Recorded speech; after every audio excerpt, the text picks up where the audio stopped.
आज की कहानी है वापसी।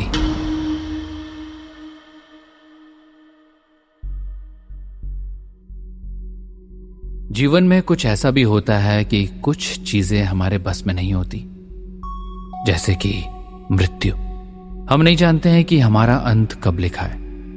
दुनिया में हर कोई एक लंबी जिंदगी जीना चाहता है, और कुछ ऐसे लोग भी होते हैं जो मरने के बाद भी जीने की ख्वाहिश रखते हैं। अपनी वो सारी इच्छाएं जो अधूरी रह गई थी, उन्हें मरने के बाद भी वो पूरा करना चाहते हैं। पाखी पागलों की तरह चिल्लाए जा रही थी। उसे उसके माता पिता ने पकड़ रखा था और सामने एक तांत्रिक उस पर मंत्र फूंकते हुए भभूत फेंक रहा था। उसकी फ्रेंड्स उसका ये रूप देखकर काफी दहशत में थी। छोड़ो मुझे, मैं इसे नहीं छोड़ूंगी। मुझे अपनी जिंदगी वापस चाहिए। मैं फिर से जीना चाहती हूं। मुझे ऐसा करने से कोई नहीं रोक सकता।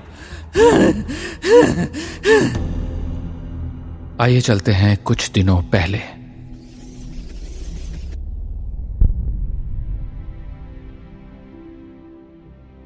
पाखी एक बहुत ही खुश मिजाज लड़की थी जो अपने माता पिता के साथ रहती थी। उसकी लाइफ अच्छी चल रही थी। बीए के पेपर्स होने के बाद उसने पीजी करने के लिए दूसरे शहर जाने का फैसला किया था और वो पहुंच गई दिल्ली यूनिवर्सिटी में उसे एडमिशन मिल गया था। आंखों में अपने आने वाले भविष्य के बड़े बड़े सपने लेकर वो दिल्ली पहुंची और उसने आते ही अपने लिए एक फ्लैट रेंट पर ले लिया, जिसमें उसके साथ 2 लड़कियां और भी थीं, ऋतु और आशी। वो दोनों ही उसके कॉलेज में पढ़ती थी। सब कुछ अच्छा चल रहा था और फिर एक दिन उन तीनों को उनके ही कॉलेज की एक लड़की मीशा ने अपने बर्थडे में इनवाइट किया। ऋतु ने कहा, यार मैंने सुना है मीशा अपने मॉम डैड की इकलौती बेटी है और वो लोग दिल्ली की सबसे अमीर फैमिलीज में से एक हैं, यू नो दैट? आशी ने जवाब दिया, हाँ सुना तो मैंने भी है। खैर हमें उससे क्या करना है, हमें तो बस उस अमेजिंग पार्टी को एंजॉय करना है। ओके? तभी पाखी कहती है, हेलो गाइस, बातें बंद करो और जल्दी जल्दी तैयार हो जाओ, वरना हम यहीं रह जाएंगे और पार्टी खत्म हो जाएगी। ओके? पाखी की बात सुनकर वो दोनों जल्दी जल्दी तैयार होने लगी और कुछ ही देर में वो तीनों मीशा के घर पहुंच गई। मीशा के बंगले को देखकर ऋतु मुस्कुराते हुए बोली, wow, it's so beautiful. Misha is really lucky girl. वो तीनों बंगले के अंदर चली गईं।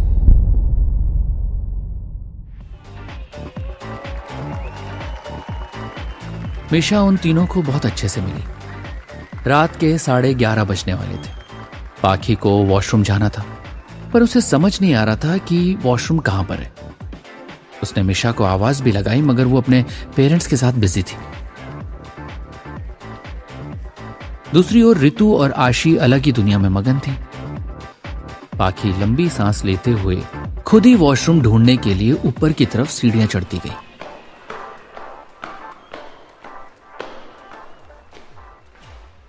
ऊपर पहुंचते ही उसने देखा कि वहां एक लाइन से कमरे थे। वहां एक कमरे का दरवाजा खुला हुआ था। उसने आगे बढ़कर उस कमरे में झांक कर देखा तो उसमें उसे मीशा की बड़ी सी फोटो दीवार पर टंगी हुई दिखी। उस फोटो में मीशा के साथ एक दूसरी लड़की भी थी। पाखी उसे नहीं पहचानती थी। पाखी उस कमरे से बाहर निकलकर दरवाजा बंद ही कर रही थी कि तभी उसके कानों में किसी लड़की के रोने की आवाज टकराई और वो चौंक गई। ये यहां कौन रो रहा है? वो उस कमरे के चारों तरफ देखने लगी। तभी उसने देखा कि उस कमरे के अंदर एक और कमरा था जिसका दरवाजा हल्का सा खुला हुआ था। रोने की आवाज उसी कमरे के अंदर से आ रही थी। पाखी तेज आवाज में बोली, हेलो हेलो, कौन है वहां? पाखी धीरे धीरे कदमों से उस कमरे की तरफ बढ़ गई। वो अध खुले दरवाजे से अंदर झांकने लगी। उसने देखा कि बेड पर एक लड़की बैठी हुई अपने घुटनों में अपना चेहरा छिपाकर रो रही थी।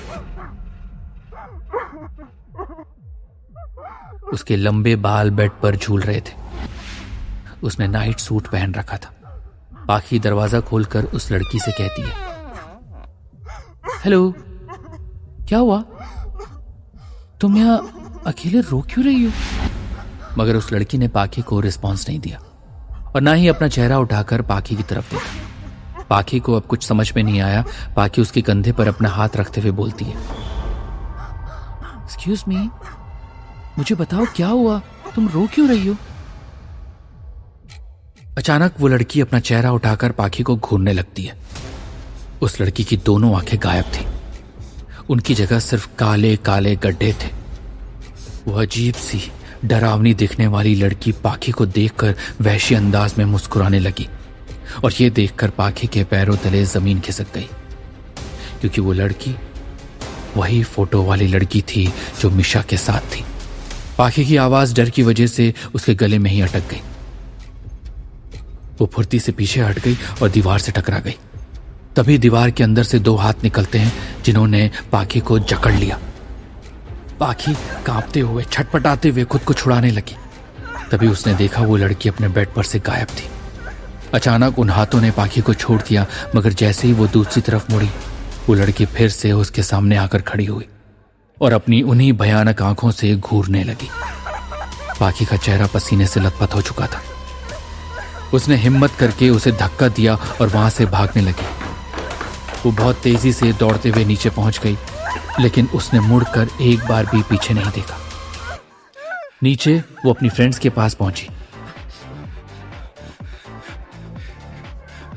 और इससे पहले कि वो उन्हें कुछ बता पाती, उनकी कैब आ गई थी और उन्हें वहां से वापस लौटना पड़ा।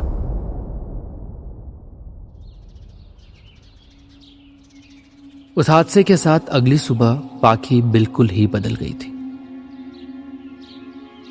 उसने अपनी दोस्तों से बात करना बंद कर दिया था, कॉलेज जाना बंद कर दिया था, दिन भर अपने कमरे में पड़ी रहती। उसने अजीबो गरीब कपड़े पहनने शुरू कर दिए थे जो वो कभी नहीं पहनती थी। वो लेट नाइट क्लब्स में जाने लगी। उसने मॉडलिंग करना शुरू कर दिया। रितु और आशी उसका ये रूप देखकर हैरान रह गए। दोनों ने उसे समझाना चाहा, लेकिन वो नहीं मानी। और तो और एक बार समझाते हुए बहस इतनी बढ़ गई कि उसने रितु और आशी दोनों को इतनी जोर से धक्का दिया कि दोनों जमीन पर जा गिरी। रितु और आशी को समझते हुए देर नहीं लगी कि मामला बहुत गंभीर है। वो तुरंत उसके पेरेंट्स को कॉल करके सब बताने लगी। उसके पेरेंट्स से सुनते ही वहां पहुंच गए। उन्होंने पाखी से बात करनी चाहिए तो पाखी ने उनके साथ भी वही किया और अपने कमरे का दरवाजा बंद कर लिया। पाखी का ये रूप देखकर उसके माता पिता भी हैरान रह गए। उन्होंने रितु और आशी से इसके बारे में पूछा कि ये सब कब से चल रहा है। उन्होंने उन्हें बताया कि जब से वो उस पार्टी में गई थी तब से पाखी अजीब बिहेव कर रही है। पाखी के माता पिता ने एक तांत्रिक को बुला लिया। तांत्रिक भारी आवाज में पाखी के पेरेंट्स से कहता है, पाखी के अंदर एक अतृप्त आत्मा का वास है।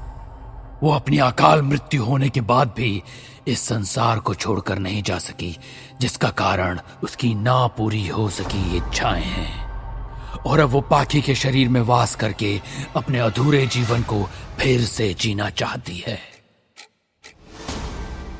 ये सुनते ही पाखी के माता पिता बहुत घबरा गए।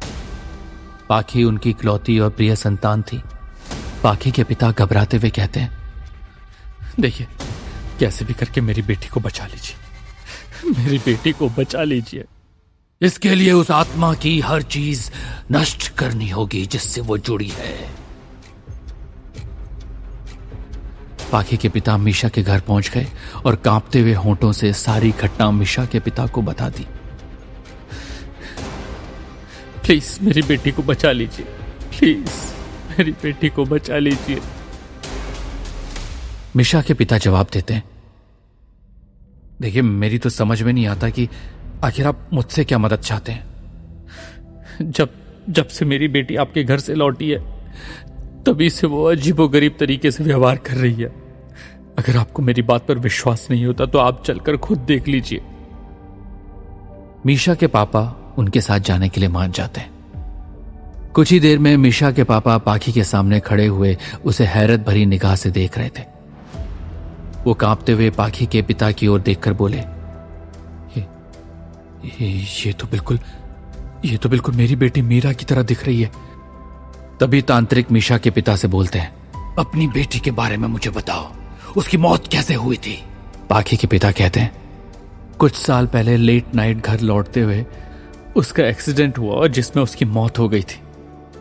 मैं अपनी बेटी से बहुत प्यार करता था, इसलिए मैंने उसकी हर चीज, एक एक चीज वैसे ही संभाल कर रखी थी, ठीक वैसे ही जैसे कि उसके होने पर होती थी। उसके कमरे से लेकर उसका वार्डरोब, कई बार उसके कमरे में जाने से ऐसा लगता था जैसे वो आज भी वहीं हो। हाँ, वो आज भी वहीं पर थी। और जैसे ही उसे अपने जैसा कोई मिला, उसने उसके शरीर में वास कर लिया। और वो लड़की थी पाखी। पर मीरा ने आज तक किसी को अपनी जीते जी चोट नहीं पहुंचाई। परंतु अब वो मर चुकी है और दोबारा से जीवन जीना चाहती है। इसके लिए वो किसी भी हद तक जा सकती है। हमें जल्द से जल्द उसकी हर चीज को नष्ट करना होगा। अभी वो तांत्रिक कह ही रहा था कि तभी पाखी के शरीर में वास कर रही मीरा की आत्मा चीख पड़ी, नहीं, नहीं, तुम ऐसा नहीं कर सकते। मैं ये नहीं होने दूंगी। वो चिल्लाते हुए अचानक से तांत्रिक की तरफ लपकती है, मगर तांत्रिक ने अपने हाथों में लिया भस्म उस पर मंत्र पढ़कर छिड़क दिया, जिससे वो दूर तड़प कर जमीन पर जा गिरी। पाखी की मां ये देखकर चीखते हुए उसकी तरफ दौड़ती, नहीं, पाखी, मेरी बेटी। मगर तांत्रिक ने उसे रोकते हुए कहा, रुक जाओ। इस वक्त वो तुम्हारी बेटी पाखी नहीं, सिर्फ मीरा है। दूर हट जाओ उससे। पाखी की मां ये सुनते ही रुक गई। मीरा की आत्मा दोबारा उठ खड़ी हुई, मगर तांत्रिक ने उसे एक चक्र में कैद कर दिया, जिससे वो और भी ज्यादा गुस्से में आ गई और चिल्लाते हुए बोली, तुम्हें क्या लगता है तुम मुझे रोक सकते हो? बस थोड़ी देर में इस चक्र का असर खत्म हो जाएगा और फिर से मैं हमेशा हमेशा के लिए पाखी के शरीर को अपना शरीर बना लूंगी।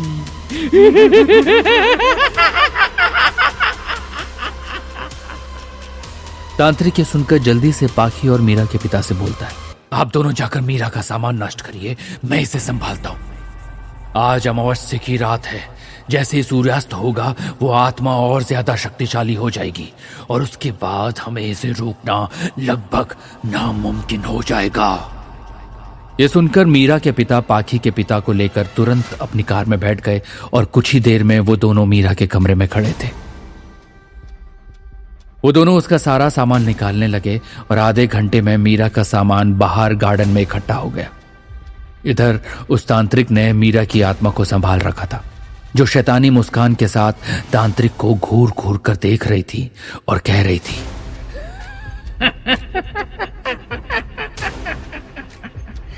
कुछ देर और तांत्रिक, उसके बाद मैं आजाद हो जाऊंगी और सबसे पहले तेरा खेल खत्म करूंगी।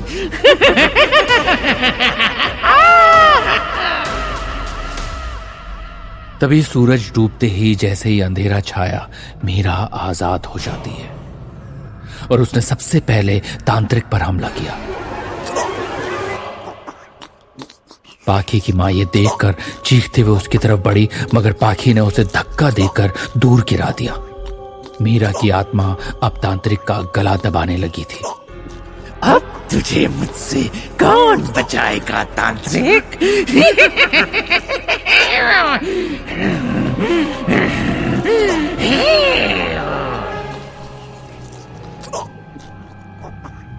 तांत्रिक का दम घुटने लगता है। उधर पाखी की मां ये सब देखकर बहुत घबरा गई। उसकी कुछ समझ में नहीं आ रहा था, मगर दूसरी तरफ मीरा और पाखी के पिता ने उसकी चीजों में आग लगा दी, जिसकी वजह से मीरा की आत्मा कमजोर पड़ गई।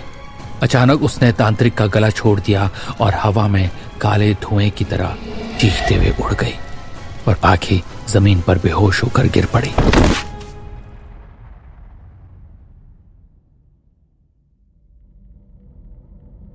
आखिरकार मीरा को इस संसार को छोड़कर जाना ही पड़ा। दोस्तों, कहते हैं ना, जब कोई गुजर जाता है, ये दुनिया छोड़कर चला जाता है, तो हमें उसकी चीजें नहीं रखनी चाहिए। उनकी मृत्यु के बाद हमें वो चीजें या तो कहीं दान कर देनी चाहिए या जल में प्रवाहित कर देनी चाहिए या उन्हीं के साथ अग्नि को समर्पित कर देनी चाहिए, क्योंकि उन चीज़ों में उस इंसान की एनर्जी रहती है और मरने के बाद भी वो उनकी तरफ आकर्षित होते हैं। यही हुआ मीरा के साथ। दोस्तों, अगर आपके भी आस पड़ोस में आपने कुछ ऐसी घटना सुनी हो कि मृत्यु के बाद भी आत्मा अपने घर को, अपनी चीज़ों को नहीं छोड़ पाई, तो प्लीज़ कमेंट सेक्शन में बताइए। और आपको ये कहानी कैसी लगी ये भी मुझे ज़रूर बताइए। धन्यवाद।